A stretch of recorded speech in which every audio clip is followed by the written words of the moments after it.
No, no way. I can't believe you're doing this again. Come on. Do you have any idea how much time I've put into this? You just... No, dude, I can't come over there. I'm working.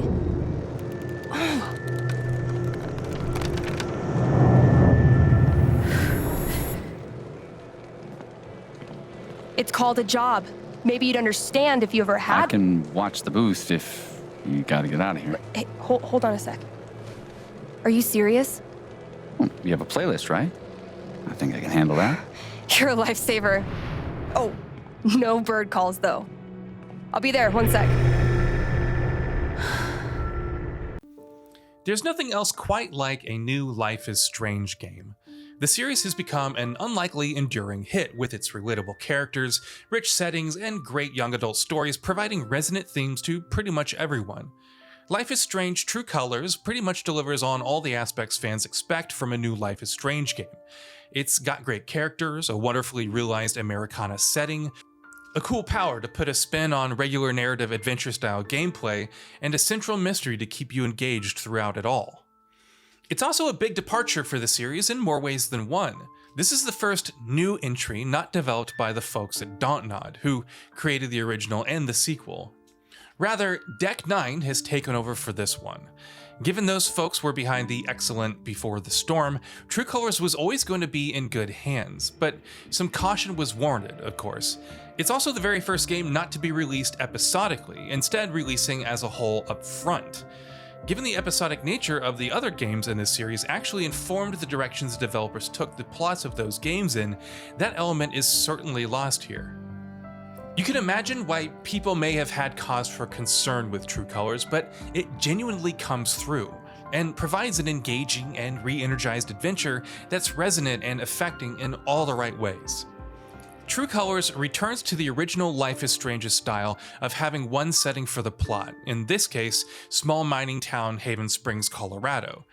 Haven Springs is a gorgeously rendered and realized town, and you can almost feel yourself being there tactically through the senses. You can almost hear the small town chatter as you walk through the streets. You can smell the smell of fallen golden leaves with the onset of fall. You can feel yourself actually inhabiting it as a real, honest-to-goodness place.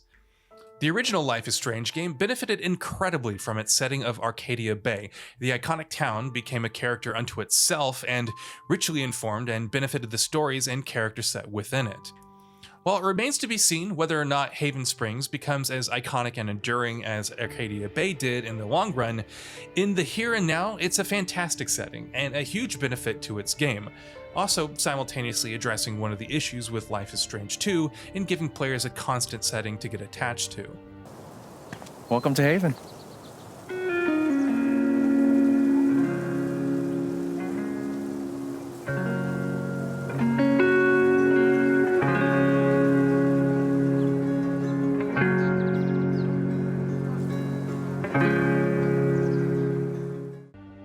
Equally well realized are the characters themselves. While I will continue to insist that no protagonist the series has ever lived up to just how wonderful a character Max was in the original game, Alex is pretty damn compelling herself.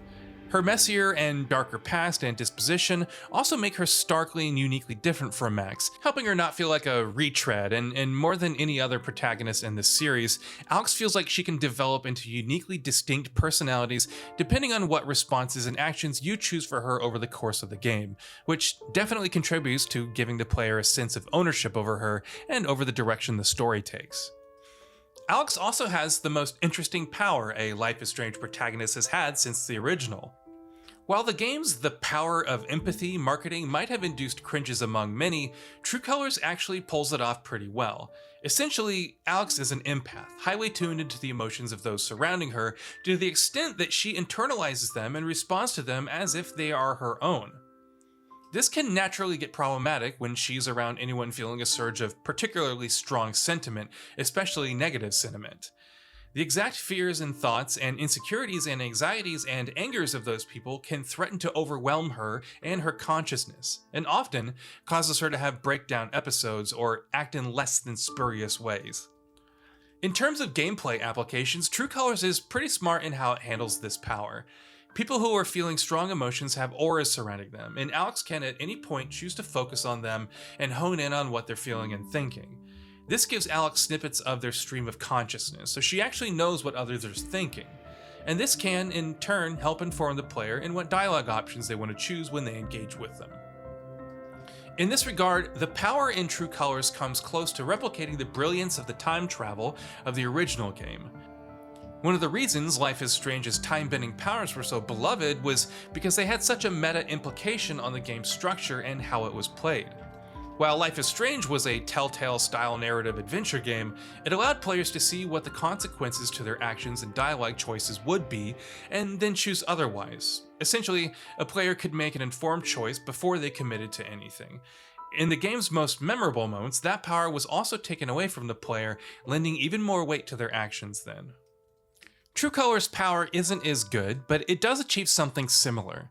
Having an idea of what others are thinking or feeling helps the player decide how they want to deal with them, and also raises some interesting implications about emotional manipulation within the context of the story and Alex's powers. There are other aspects to Alex's power too. Going back to the other characters, they feel even more richly fleshed out than the norm for this series because now you're literally privy to their thoughts and you can put yourself in their heads. This, again, contributes to one of the richest casts and settings the series has ever had, and helps draw the player in and instantly engage them, aided, of course, by remarkably strong and authentic writing, where people feel like actual people and talk like actual people rather than video game characters. The one exception to this, I will say, is their thoughts, which are presented less as thoughts and more as dialogue for the benefit of anyone listening in, but of course, writing thought authentically wouldn't really be conducive to the gameplay mechanics of how the game leverages empathy, so you can see why that concession was made. It's for the best that the characters and setting are so enriched and compelling, because True Colors does repeat a mistake Life is Strange 2 made, which is it lacks a central and compelling mystery from the get-go. This is actually an important point. One of the reasons the original Life is Strange is so arresting from the get-go is that from the very first moment, a broader mystery outside of the main narrative is presented to the player in the form of Max's visions and the news she keeps hearing of serial disappearances around the town. That central mystery and the great setting and characters was a 1-2 combo that instantly drew the player in. True Colors definitely benefits from really strong characters and a great setting, but it lacks a central mystery for much of its opening, with a narrative hook, so to say, only appearing towards the end of the first chapter. Again, this isn't much of an issue. As mentioned, the characters and setting are great enough that they have pulled you in with just how remarkably cozy and authentic they all feel. But it's definitely a step down from having all of that and an instant mystery to keep player curiosity piqued. Even with that, however, True Colors is definitely a great game worth going through.